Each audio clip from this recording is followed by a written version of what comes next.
Chapter 13. A highly magnified history.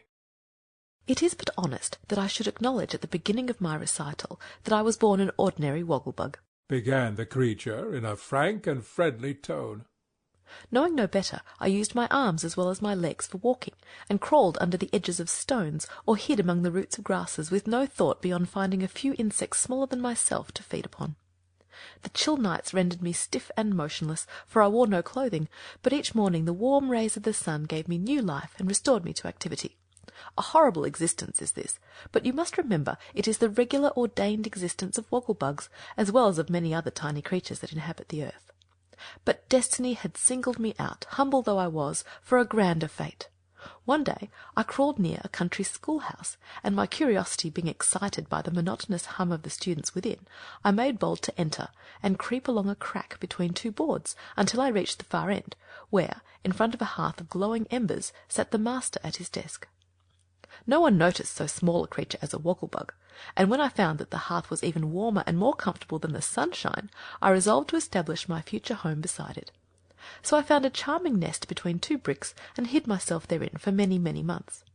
Professor Know-it-all is, doubtless, the most famous scholar in the land of Oz, and after a few days I began to listen to the lectures and discourses he gave his pupils.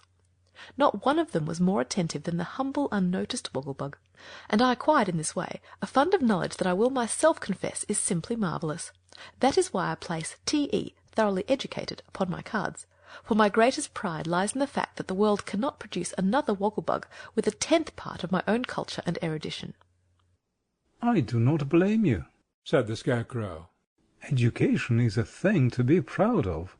I'm educated myself. The mess of brains given me by the great wizard is considered by my friends to be unexcelled." "Nevertheless," interrupted the Tin Woodman, "a good heart is, I believe, much more desirable than education or brains." To me, said the Sawhorse, a good leg is more desirable than either. "Could seeds be considered in the light of brains?" inquired the Pumpkinhead abruptly. "Keep quiet," commanded Tip sternly. "Very well, dear father," answered the obedient Jack. The Woggle-Bug listened patiently, even respectfully, to these remarks, and then resumed his story. I must have lived fully 3 years in that secluded schoolhouse hearth, said he, drinking thirstily of the ever-flowing fount of limpid knowledge before me. "Quite poetical," commented the Scarecrow, nodding his head approvingly. But one day, continued the Bug, a marvellous circumstance occurred that altered my very existence, and brought me to my present pinnacle of greatness. The Professor discovered me in the act of crawling across the hearth, and before I could escape he had caught me between his thumb and forefinger. "My dear children," said he, "I have captured a woggle-bug, a very rare and interesting specimen. Do any of you know what a woggle-bug is?" "No!" yelled the scholars in chorus. "Then," said the Professor, "I will get out my famous magnifying glass, and throw the insect upon a screen in a highly magnified condition, that you may all study carefully its peculiar construction, and become acquainted with its habits and manner of life." He then brought from the cupboard a most curious instrument, and before I could realize what had happened I found myself thrown upon the screen in a highly magnified state, even as you now behold me. The students stood up on their stools and craned their heads forward to get a better view of me, and 2 little girls jumped up on the sill of an open window where they could see more plainly. "Behold," cried the Professor in a loud voice, "this highly magnified woggle-bug, one of the most curious insects in existence." Being thoroughly educated, and knowing what is required of a cultured gentleman, at this juncture I stood upright, and placing my hand upon my bosom, made a very polite bow. My action, being unexpected, must have startled them, for one of the little girls perched upon the window-sill gave a scream and fell backward out the window, drawing her companion with her as she disappeared. The Professor uttered a cry of horror and rushed away through the door to see if the poor children were injured by the fall. The scholars followed after him in a wild mob, and I was left alone in the schoolroom, still in a highly magnified state, and free to do as I pleased. It immediately occurred to me that this was a good opportunity to escape. I was proud of my great size, and realized that now I could travel safely anywhere in the world, while my superior culture would make me a fit associate for the most learned person I might chance to meet.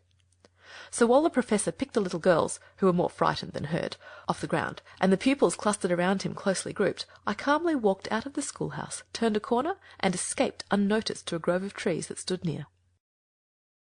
"Wonderful!" exclaimed the Pumpkinhead admiringly. It was indeed. Agreed the Woggle-Bug. I have never ceased to congratulate myself for escaping while I was highly magnified, for even my excessive knowledge would have proved of little use to me had I remained a tiny, insignificant insect.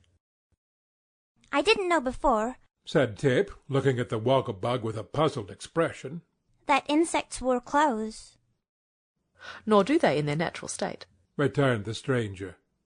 But in the course of my wanderings I have had the good fortune to save the 9th life of a tailor, tailors having like cats 9 lives, as you probably know. The fellow was exceedingly grateful, for had he lost that 9th life it would have been the end of him, so he begged permission to furnish me with the stylish costume I now wear. It fits very nicely, does it not? And the Woggle-Bug stood up and turned himself around slowly, that they all might examine his person. He must have been a good tailor, said the Scarecrow, somewhat enviously. He was a good-hearted tailor, at any rate, observed Nick Chopper. But where were you going when you met us? Tip asked the Woggle-Bug. Nowhere in particular, was the reply, although it is my intention soon to visit the Emerald City and arrange to give a course of lectures to select audiences on the advantages of magnification. We are bound for Emerald City now, said the Tin Woodman. So, if it pleases you to do so, you are welcome to travel in our company. The Woggle-Bug bowed with profound grace.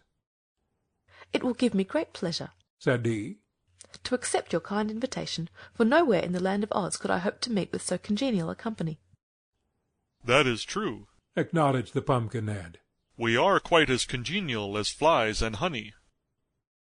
But, pardon me if I seem inquisitive, are you not all rather, unusual? asked the Woggle-Bug, looking from one to another with unconcealed interest.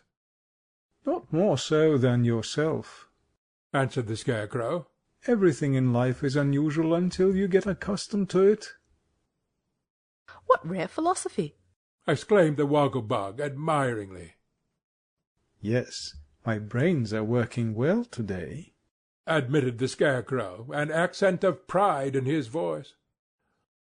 Then, if you are sufficiently rested and refreshed, let us bend our steps towards the Emerald City, suggested the Magnified One.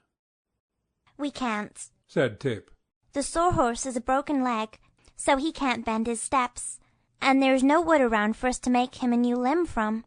And we can't leave the horse behind, because Pumpkinhead is so stiff with his joints that he has to ride. How very unfortunate! cried the Woggle-Bug. Then he looked the party over carefully and said, If the Pumpkinhead is to ride, why not use one of his legs to make a leg for the horse that carries him? I judge that both are made of wood. Now that is what I call real cleverness, said the Scarecrow approvingly. I wonder my brains did not think of that long ago. Get to work, my dear Nick, and fit the Pumpkinhead's leg to the Sawhorse. Jack was not especially pleased with this idea, but he submitted to having his left leg amputated by the Tin Woodman, and whittled down to fit the left leg of the Sawhorse.